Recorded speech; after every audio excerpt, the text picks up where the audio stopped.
o autor de um crime como esse, extremamente perverso e cruel, porque envolveu um duplo latrocínio, então um roubo seguido de morte, uma tentativa de sequestro, que não acabou da forma como eles queriam, a personalidade da autora intelectual com que ela elaborou todo o crime, porque a intenção era o roubo, e evidentemente seguido de morte, porque as pessoas se conheciam. Então ali eles não iriam deixar ninguém sair vivo dessa situação. Esse crime ocorreu no dia 7 de janeiro de 2010, aqui em Jacareí, numa rua residencial, uma rua sem saída muito pequena, quando o senhor José Valdecir, ele chegou na sua casa, vindo do seu emprego, e ao abrir o portão, ele notou que o portão estava aberto, a porta da sala também estava aberta, não era comum, e ele viu que a sala estava toda revirada e o quarto revirado, quando então ele chegou na cozinha e se deparou com a cena da esposa dele amarrada, amordaçada e morta, e ao lado a filha dele do primeiro casamento, uma menina de 14 anos, da mesma forma, amarrada, amordaçada e morta.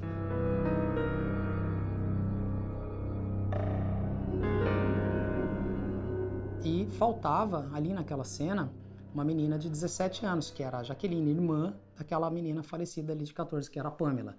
Isso agravou mais a situação, onde estaria aquela menina de 17 anos.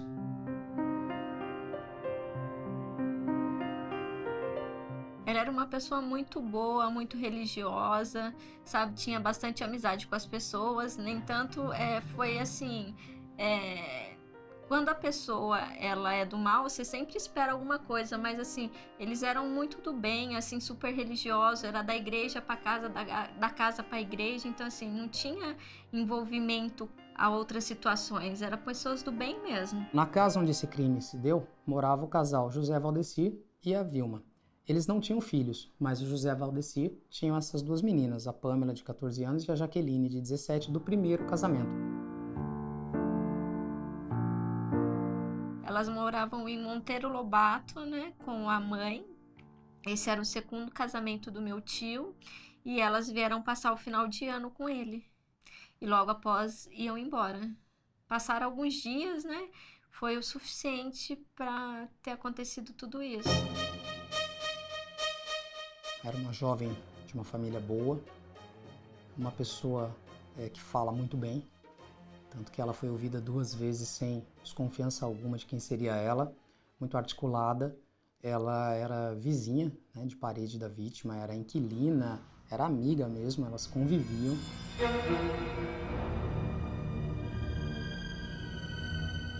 Quem era Kleber no contexto? Era um foragido da justiça. Por quê? Em 2002, ele foi acusado de um latrocínio na cidade de Cachoeira Paulista, onde matou um professor universitário. Tendo ficado preso até 2007, se eu não estou enganado, 2008, onde numa saída ele chegou a se evadir do sistema. Então ele estava como procurado. Foram padrinhos de batismo da filha da autora. E antes do acontecido, minha tia fez um suco, né? Chamou ele e deu para ele em cima do muro. A amizade com a vítima, a proximidade extrema, a convivência diária. E assim, começo da noite, tanto a Alice quanto uma outra amiga estiveram na casa da Vilma, ficaram ali até horas antes do crime, depois a Alice só passou para a casa dela, que era ao lado. Então o contato era diário, isso é relatado por ela mesma. As vítimas, eles eram praticamente proprietários de muitos imóveis nessa rua, então eles locavam. A Alice, inclusive, era uma das pessoas que alugavam o imóvel deles. E aí começou o contato, né? E ela, através desse contato próximo, já estabeleceu, né, esse caráter de proximidade, de parentesco, né, de confiança, a ponto de oferecer, de dar a filha para que eles batizassem. E criar esse laço, né, de compadres. Com esse convívio diário, acabavam comentando sobre o que acontecia, sobre os imóveis, sobre questões até bem particulares, né? E isso é que Alice pretendia, né? De chegar a essa quantia que a vítima já havia comentado com ela, que estaria nesse imóvel, que ela teria posse de uma quantia razoável, quase 100 mil reais, e o interesse dela foi único. E até então havia também uma terceira garota, Jaqueline, que estava desaparecida.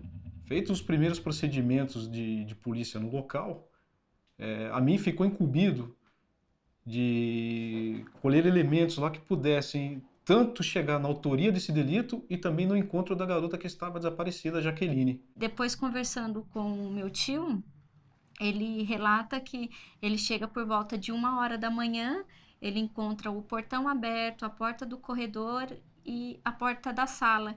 E ele achou estranho, porque geralmente ficavam tudo trancado, né? Ele até achou que a esposa dele tinha brigado com a filha mais velha, né? Que é a Jaqueline. E quando ele chega na cozinha, ele encontra os corpos da esposa, né? A Vilma, e da filha Pamela. E quando ele olha para a porta, ele encontra as portas fechadas e acha que os bandidos estão com a menina dentro do quarto e sai gritando para fora desesperado. E como ela morava com a mãe dela, que esse era o segundo casamento do meu tio, e daí ficou aquilo, nossa, será que ela fez isso para pegar herança, alguma coisa? Então, assim, foi muito angustiante. E todas as pessoas que vinham conversar com a gente, colegas, a gente suspeitava de todo mundo, na verdade. A gente estava muito inseguro. Alice, ela comentou com o marido dela sobre esse roubo, né? O que é importante aqui? Ter chamado esse adolescente e mais o Cleiton, porque eram pessoas desconhecidas ali na rua, por futuras testemunhas, até mesmo pelas vítimas, no caso. Mas essa mente dela aqui, que para nós beira uma psicopata, né? A atitude dela, mesmo ela sabendo ali que eles iriam ser condenados, que a gente ia chegar na verdade, ela manter aquela tranquilidade, aquela calma, como se nada tivesse acontecendo. Psicopatas não estabelecem relacionamentos profundos. Eles são extremamente superficiais.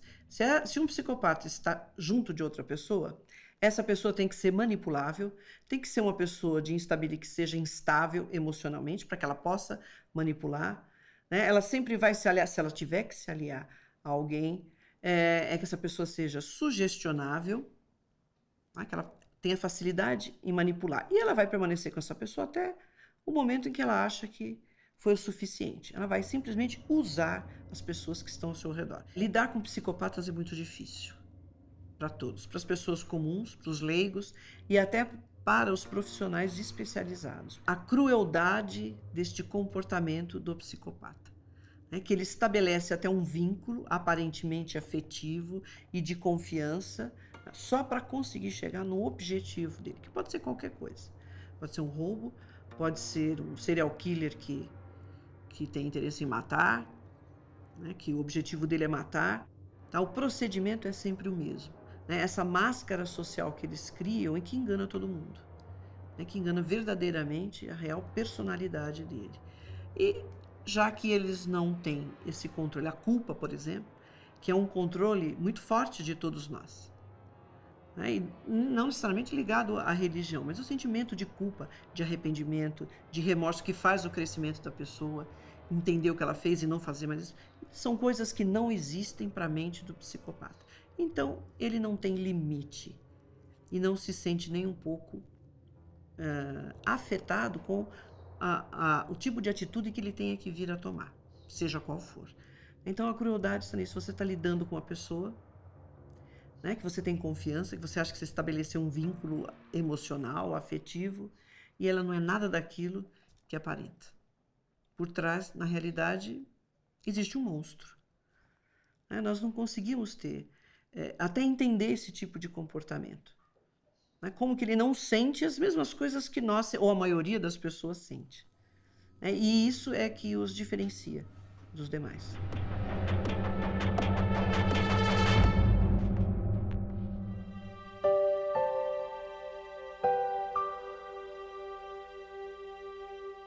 Alice, pela personalidade dela, psicopata, manipuladora,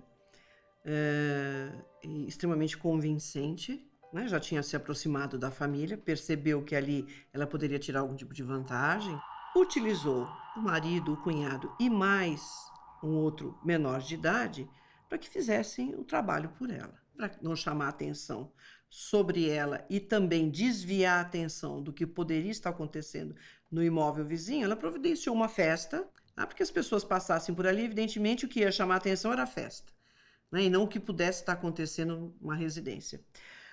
O marido dela, como já era um foragido, tá, ele ficou no interior da residência dele, ele não poderia se mostrar, enquanto o Cleiton e o menor de idade adentraram a residência.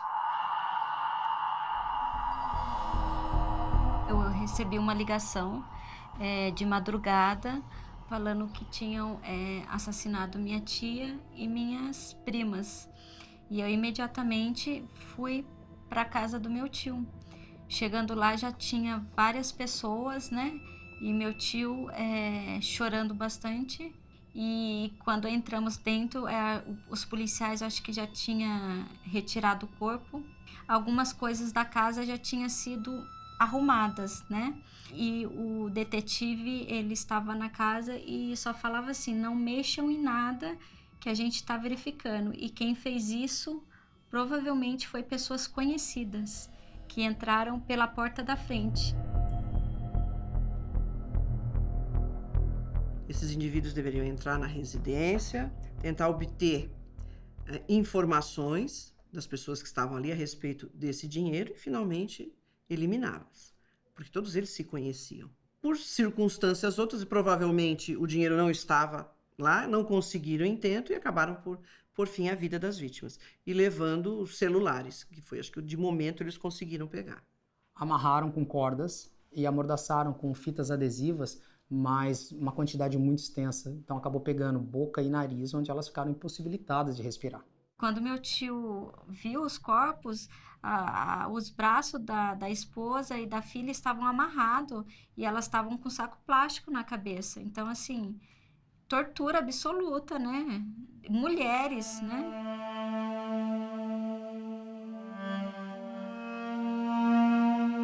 Então ele entrou em desespero com aquela cena chocante, trágica, e ele saiu na rua gritando, pedindo para que populares chamassem a polícia. E a polícia foi acionada e faltava ali naquela cena uma menina de 17 anos, que era a Jaqueline, irmã daquela menina falecida ali de 14, que era a Pamela. E aquilo assim foi muito assustador pra gente, né? Porque começou a sair a polêmica que a Jaqueline talvez era uma das principais suspeitas pelo fato dela ficar minutos antes do acontecido, ela estava na rua, no celular, conversando com os amigos, e daí para dar a entender que ela era a principal suspeita da situação ali do crime. A primeira pessoa que plantou essa linha de investigação foi justamente a Alice. Então, de início ali, ela falando, e outra, ela fala com um poder de convencimento extraordinário. Não gaguejava, não voltava atrás, sempre firme nas suas alegações ali. Muito provavelmente, quando ela chegou, ali já estava se desenrolando a ação, identificou as pessoas que estavam ali, presenciou o que estava ocorrendo. Poderíamos até pensar que ela poderia ter sido utilizada num sequestro e eles extorquiriam a família para conseguir esse valor que eles tinham interesse. Mas pela configuração toda do crime e as características das pessoas envolvidas, dos criminosos, a Jaqueline, ao chegar no imóvel presencial que estava acontecendo, ela selou o destino dela.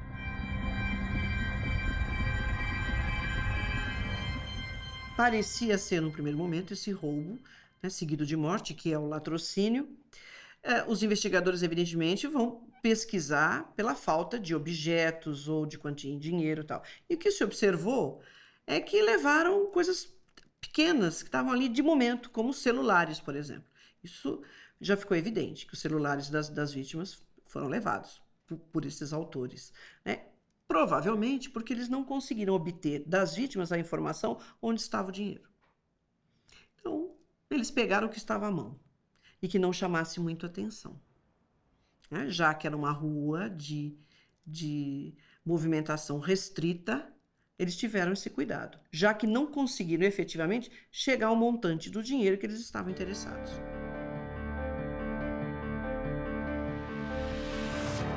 Feitos os primeiros trabalhos de polícia investigativa no local, coube a mim tentar levantar elementos que pudessem chegar na autoria do crime, né?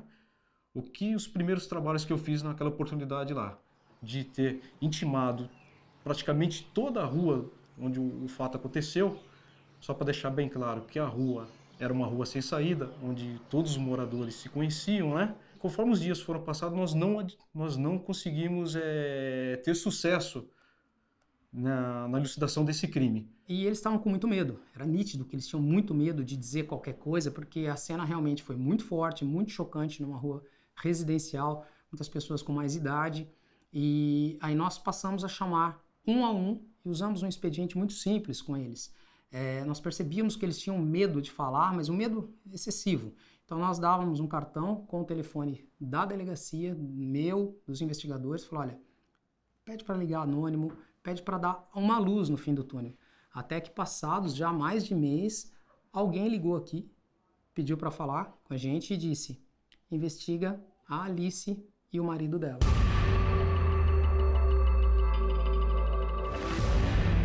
A investigação, ela sempre segue mais ou menos o mesmo padrão, tá? Então é um caso complexo, diante desse duplo homicídio, desaparecimento de uma das pessoas da família, que ninguém sabia.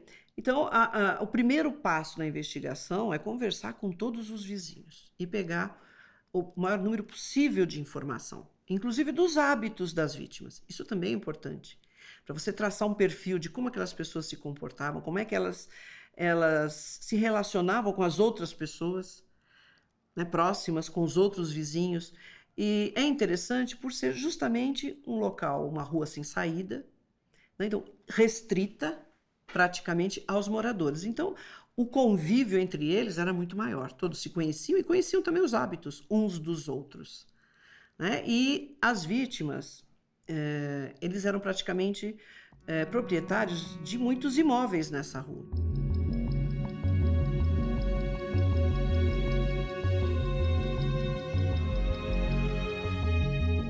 Começamos a conversar com os vizinhos do local a respeito da Alice e do marido dela. Foi quando nos disseram que naquela oportunidade Alice ficou o tempo todo na rua, o que não era comum dela naquela oportunidade, né? E que chegaram também a ter amiguinhas da garota Pamela, chegaram a chamar ela à noite na casa. E a Alice, naquela oportunidade, advertiu para que não chamassem, que não entrasse na casa e tudo mais lá. Também havia um outro vizinho naquela oportunidade lá que era bem conhecedora de todos ali, onde a Alice pediu para ele buscar cigarro num local distante, que não era de costume ali. Então isso chamou muita atenção da gente, né? Ouvindo demais testemunhas e tudo mais, nos deixaram claro que houve uma festa na virada de ano na casa da Alice, onde essa teria perguntado para demais vizinhos se eles acreditavam, se a Maria Vilma, se ela pudesse ter em casa dinheiro, algo em torno de 80 a 100 mil reais.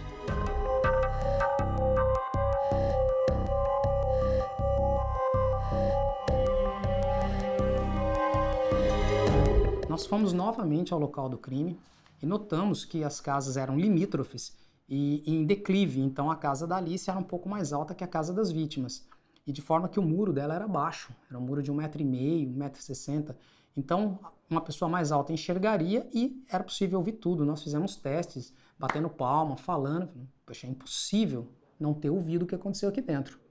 Intensificamos a oitiva dos moradores quando um morador nos disse que naquele dia um fato foi curioso, chamou muito a atenção dele, que está sempre na rua, que a Alice teria feito uma festa, uma espécie de uma festa para várias crianças na garagem da casa dela, que aquilo nunca tinha ocorrido.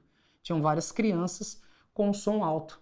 E ele ainda relatou que a porta do corredor da casa da Alice estava fechada e que aquilo nunca ocorria. Essa porta fechada, ela impediria a visão do muro. Então isso começou a nos chamar muita atenção.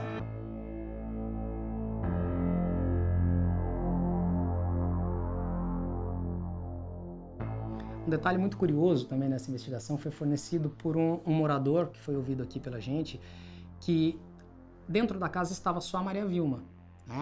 Aí, a adolescente de 14 anos, a Pamela, ela tinha ido a um culto, a uma missa, Quando ela estava voltando, ela disse às amiguinhas, ela falou, eu vou entrar, trocar de roupa, comer alguma coisa e já volto brincar aqui fora com vocês. E ela entrou. Quando ela entrou, ela foi dominada pelos criminosos que já estavam lá dentro. Porém, nesse intervalo, uma amiga dela notou que estava demorando para ela voltar para brincar com eles lá fora. Então essa amiga foi até o portão. Quando essa amiga levou a mão ao portão da casa da Vilma, a Alice disse, não entre aí. Se ela não saiu, é sinal de que a Vilma não quer que ela saia. Então, o que aconteceu? Uma suspeita aumentou muito, mas muito. Essa adolescente foi ouvida, confirmou isso junto com a mãe dela. Então, todos os indícios apontavam para que Alice, Kleber e Clayton tivessem praticado esse crime. Um outro fato naquela oportunidade também é que o irmão do Kleber, de nome Clayton, morador da cidade de Cachoeira Paulista, também teria passado o final de ano ali, chegando no conhecimento que ele havia deixado a cadeia 2 meses antes, onde cumpria a pena por tráfico de drogas. Eu me lembro que em momento algum ela nos disse o nome do marido dela, só disse que estava na casa, que não escutou barulho, nada mais lá, que estava tudo normal. O que acontece? Nós conseguimos a qualificação do marido dela e, para nossa surpresa, essa pessoa era foragido da justiça. Ele teve o benefício da saída temporária do Dia das Mães e não retornou mais. Não, então nós temos ali uma pessoa procurada, né, vivendo com ela. Então nós continuamos ouvindo as pessoas e cada pessoa foi dando um detalhezinho.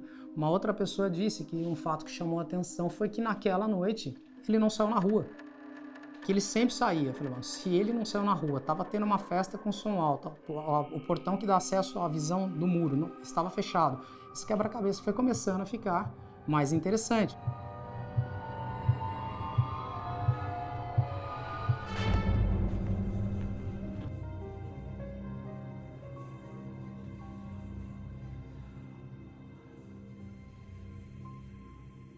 Nós conseguimos oferir os números telefônicos usados por Alice, usados pelo seu marido, o Kleber, e pelo Clayton, né? Então, iniciou-se várias semanas aí de interceptação. Todas as investidas que nós dávamos na procura da elucidação desse fato é que Alice sempre, ao conversar com seu marido, ao conversar com seu cunhado, Clayton, sempre os tranquilizava, porque eles já sabiam até então que eles eram investigados por esse crime. E nós rastreamos o telefone do Clayton e nós vimos que de fato ele estava aqui no final do ano e que no dia 2 de janeiro ele foi para Cachoeira Paulista. Mas nós também vimos que no dia 6 de janeiro, na parte da tarde, o telefone dele se desloca de Cachoeira Paulista para Jacareí, com uma parada em São José dos Campos, que é a rodoviária que traz de Cachoeira Paulista até São José dos Campos e de lá para cá, trazido pelo irmão dele. Então nós tínhamos um elemento muito importante.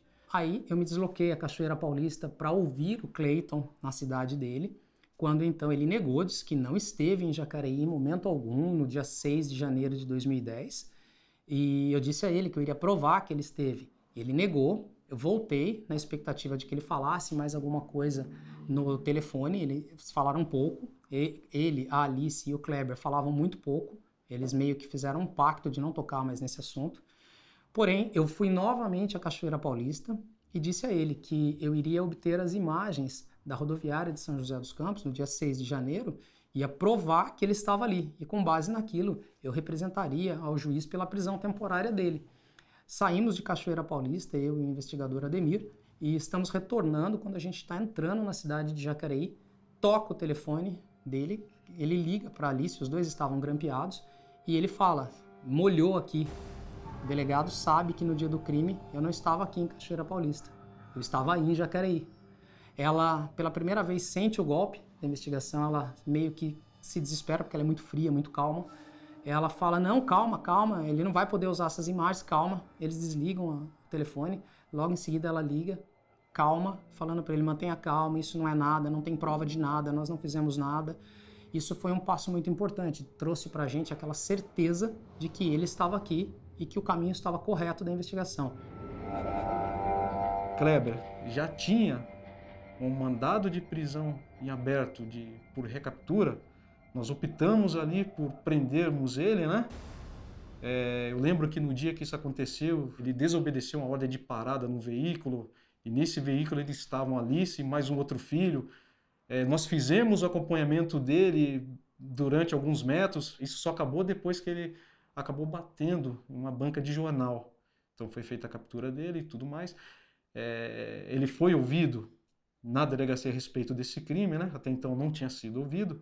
E naquela oportunidade ele negou participação. Engraçado é que já nesse primeiro dia, quando ele deu entrada na cadeia, ele já fez uso do aparelho celular, que já estava dentro do sistema carcerário, né? Então ele voltou a conversar com a Alice na noite da sua prisão, né? Ele negou participação no crime, mas ele estava com muito medo e receio de que o irmão dele em Cachoeira Paulista desse com a língua dos dentes. Então, as provas tinham que ser robustas, tinham que ser convincentes. Nós já tínhamos vários testemunhos das pessoas que montou-se um quebra-cabeça que permitia desconfiar seriamente deles. Mas o momento crucial, o mais importante, foi quando, em junho, os celulares subtraídos das duas adolescentes passaram a entrar em operação atrelados a chips de pessoas que não tinham nada a ver. Uma dessas pessoas era a namorada do Cleiton, lá em Cachoeira Paulista, que depois, quando nós efetuamos a detenção do Cleiton, nós também cumprimos um mandado de busca na casa dessa menina, onde o celular estava funcionando, e de imediato ela disse: eu ganhei o aparelho do Cleiton. Com o Cleiton ali já detido, ela entregando o celular, ele falou: olha, não tem mais para onde eu correr, vocês estão com o celular que foi levado do local. De imediato ele já começou o que a gente chama, né, de abrir o coração. Ele falou: ó, eu vou contar. Ele disse: eu fui na festa de final de ano para Jacareí, quando a minha cunhada Alice me disse: olha, a vizinha aqui do lado, ela tem várias casas, ela aluga a casa, inclusive a que eu moro e tal, e ela tem dinheiro. Ela está comentando que precisa de 100 mil para construir uma casa e que ela já teria guardado 80. E eu tenho quase certeza que esse dinheiro está aí dentro da casa. Então é fácil, é entrar, pegar e ir embora. Apesar de você estar aqui passando esses dias aqui com a gente, ela não te viu. Você vem, pula o muro, pega o dinheiro e vai embora.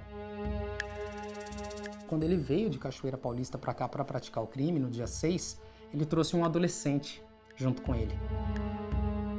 Como ele estaria devendo dinheiro para o Kleber, então morreria a dívida ali, contando que ele participasse também desse roubo aqui.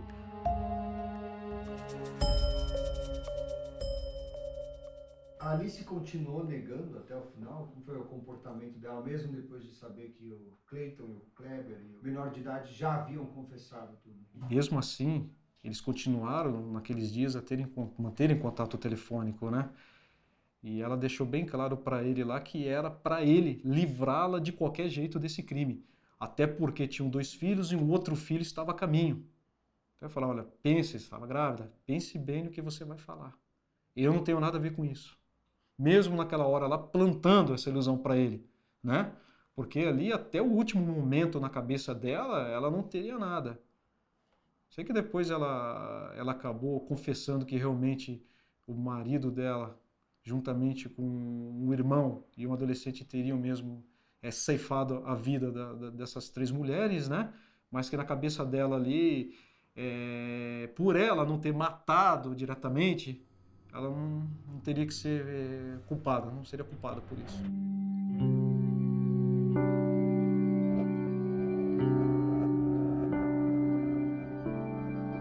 A polícia, trabalhando com essas informações obtidas com os vizinhos, né, de como era o procedimento, como que era o comportamento de todas as pessoas, tanto das vítimas quanto dos outros vizinhos, né, chamou a atenção, evidentemente, o comportamento da Alice, essa preocupação dela estar ali presente. E outro detalhe também chamou a atenção, ela se mudar logo em seguida. Então a polícia focou na família da Alice. Eles puderam interceptar conversas interessantes.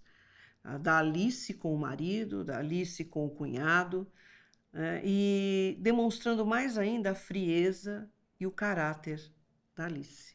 Em como ela tranquilizava os outros. Então, embora os outros também estivessem envolvidos com atos ilícitos, latrocínio, tráfico de entorpecente, né, a personalidade deles era totalmente diferente. Eram os manipuláveis nessa situação. A Alice manipulava os dois, utilizava os dois para fazer aquilo que ela queria e conseguir o que ela tinha interesse em conseguir. Isso é típico de um psicopata. Ele não quer efetivamente sujar as mãos. Isso não quer dizer que ele não venha fazer. Mas se ele puder manipular quem está próximo dele para fazer isso, é o ideal. E é justamente o que ela fazia. A ideia do crime foi da Alice, porque seria muito simples, era entrar, pegar o dinheiro e ir embora.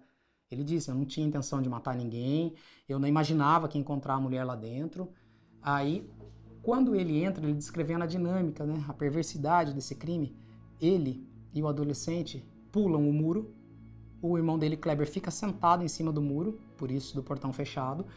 Eles encontram a Vilma, ela se assusta, o adolescente dá um golpe com um pedaço de madeira na cabeça dela e passam a amarrá-la e amordaçá-la perguntando do dinheiro.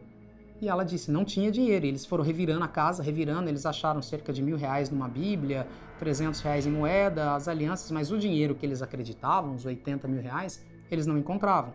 Depois de muito procurar e ter amarrado, amordaçado ela, o Clayton vai até o muro e diz para o seu irmão, para o Kleber, não tem dinheiro. O Kleber fala, volta e procura. Nesse momento, a adolescente de 14 anos chega. Ela tem o mesmo procedimento trágico, né? Eles a amarram, a amordaçam, e ela disse, eu não sei de nada, eu não moro aqui, eu moro em Monteiro Lobato, estou só passando esses dias com meu pai e vou voltar para minha casa, eu não sei de dinheiro. Até que chega a terceira, que é a adolescente de 17 anos. E a nossa investigação, ela se focou demais nessa adolescente, porque tinha por trás toda a família querendo saber. No começo da investigação, populares cogitavam até a possível participação da Jaqueline, da menina de 17 anos, coisas que as pessoas falavam e que foi ganhando um certo corpo sem fundamento algum. Então, quando nós chegamos no Clayton, lá em Cachoeira Paulista, e fizemos a prisão dele, ele disse, olha, a menina de 17 entrou na casa, nós pegamos do mesmo jeito, amarramos, amordaçamos, só que meu irmão, o Kleber, que estava no muro, falou, passa ela por cima do muro, que nós vamos levá-la para um local e pedir um resgate por ela, porque se os 80 mil não está aí dentro da casa, tem que estar no banco. E colocaram no carro do Kleber e saíram. Foi quando ela falou para nós, olha, ela também morreu nessa situação e o corpo dela foi deixado na zona rural da cidade de Guararema. Então já naquele dia o Kleber ele foi tirado da cadeia, foi trazido aqui, para ele também foi exposto toda a investigação, inclusive com as escutas telefônicas, foi quando ele concordou em nos levarmos até o local. No final da tarde, nós chegamos até Guararema, uma equipe, praticamente toda a equipe, uma zona rural, uma estrada de terra na cidade de Guararema, né? O local que o Kleber contou para nós, onde estariam os restos da Jaqueline, a gente já encontrou um crânio, encontramos um maxilar e mais alguns ossos ali e roupas dela, né? Naquele momento lá para nós lá foi alegria por ter encontrado a garota e achado a resposta, né? Depois de praticamente 6, 7 meses sem saber onde essa garota estava, e ao mesmo tempo tristeza por tê-la encontrado naquela condição, somente os restos mortais dela, e depois ter que retransmitir isso para os familiares, né? Foi muito triste, né, saber que ela também tinha falecido, mas também tirou aquela insegurança daquele ponto de interrogação, que a gente não sabia o que tinha acontecido. Se ela estava envolvida, se não estava, aonde a Jaqueline estava, se estava viva, se não estava. Então, assim, aquilo ali é muito angustiante, você não ter um paradeiro da pessoa. Os detetives procuraram em vários lugares. Cadê a Jaqueline? Não encontrava na casa de amigos, ninguém tinha notícia. Então, assim, surge uma tristeza, uma angústia, um desespero de não saber o que realmente aconteceu.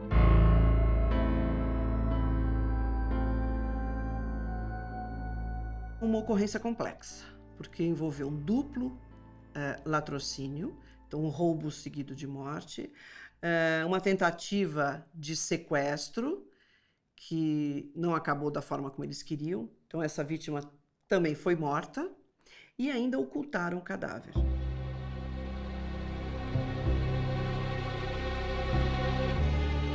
A Alice chegou a confessar tudo? O que ela alegava? A Alice, ela sempre nega, sempre negou. a participação dela nesse crime. Ela dizia, foram dadas várias oportunidades, explicando para ela que isso é um fator que até auxilia numa eventual redução de pena, tudo. Ela negava, ela dizia que ela não teve participação e que quem teve, na verdade, foi o Kleber, o Clayton e o adolescente, que ela não sabia de nada, mas nós demonstramos que isso era impossível de ter acontecido. Vieram advogados aqui da família, né? Quando eles tinham acesso a todo o material do inquérito policial, eles nos disseram, não tem o que fazer, é só esperar essa condenação. Foi muito bem investigado, todos os elementos colhidos, né? Que culminou aí com o encontro dos restos mortais da Jaqueline. E até nós provamos o comportamento da Alice ao longo das investigações, né? O papel que ela desempenhou sobre os demais ali. Então, ali, a certo momento, ali deu um trabalho para a família conseguir advogados dispostos a pegarem o caso para eles ali. E depois, com a confissão integral dele, espontânea, colhida na presença de outras pessoas, gravada em vídeo, para robustecer ele, contando com riqueza de detalhes, isso tudo permitiu ao Ministério Público oferecer a denúncia e a juíza do caso sentenciar a penas altíssimas, né, porque eles tinham a certeza de que não se tratava de um trabalho amador e sim de uma investigação profissional, técnica, que foi colhendo todos os tipos de elementos possíveis para trazer esse juízo de certeza. E eles foram indiciados por um duplo latrocínio, né, roubo seguido de morte, cujas vítimas foram a Pamela e a Vilma, e mais uma extorsão mediante sequestro com resultado morte em relação a Jaqueline. A extorsão mediante sequestro com resultado morte tem a maior pena do Código Penal.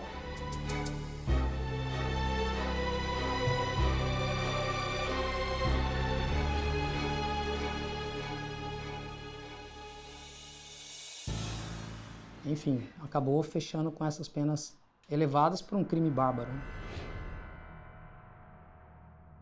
Ficou apreendido pela Vara da Infância e Juventude, ele assumiu integralmente sua participação nesse crime. Embora tivessem arquitetado entre eles para falarem o mínimo sobre esse crime investigado, né, eles praticamente nos forneceram aqui um material necessário para que nós desvendássemos esse crime. Que no caso aqui foi a deixa do Kleber com ela, quando disse, olha, eu não falei nada, mas eu tô com medo no meu irmão dar com a língua dos dentes. E foi o que realmente acabou acontecendo, porque a primeira pessoa que nos disse dessa dinâmica foi realmente o Clayton. Realmente foi uma ganância muito grande e que acabou com um desfecho muito trágico. Afinal de contas, a Vilma ainda era uma pessoa jovem, as meninas eram adolescentes, tinham toda uma vida pela frente. Ceifaram a vida de várias pessoas, destruíram essas famílias ficaram arrasadas com tudo isso, não é para menos.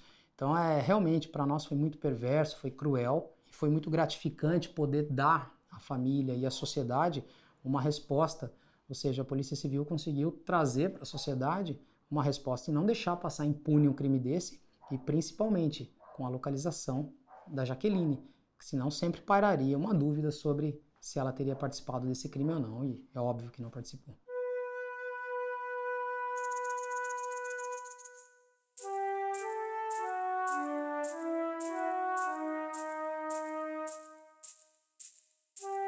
A gente ficou, acho que durante um período muito grande, a família em si, todo mundo junto, para um dar suporte para o outro, porque a carga foi muito pesada. A gente vê essas situações, a gente nunca espera que isso vai acontecer com pessoas queridas, próximas da gente. Foi assim, complicado, porque a gente se suspeita de todo mundo, e você não imaginava que os próprios assassinos estavam ali presentes todo o tempo ali do lado, dando suporte, dando apoio, sabe? É muito sangue frio mesmo essa situação, porque como um ser humano é capaz de tanta crueldade e se fazendo de vítima como se não soubesse absolutamente de nada. Foram no velório, abraçaram meu tio, deram todo o suporte, tava ali como se fosse amigos mesmo, assim, ó, tô aqui para te dar todo o suporte que você precisa. Nem tanto, estavam sempre ali presente e querendo, acho que estando ali mesmo para saber como que andava a situação, né, da investigação, provavelmente, né, para saber como que estava o andar da carruagem. É uma coisa que vai ficar marcada pro resto da vida, não tem como esquecer.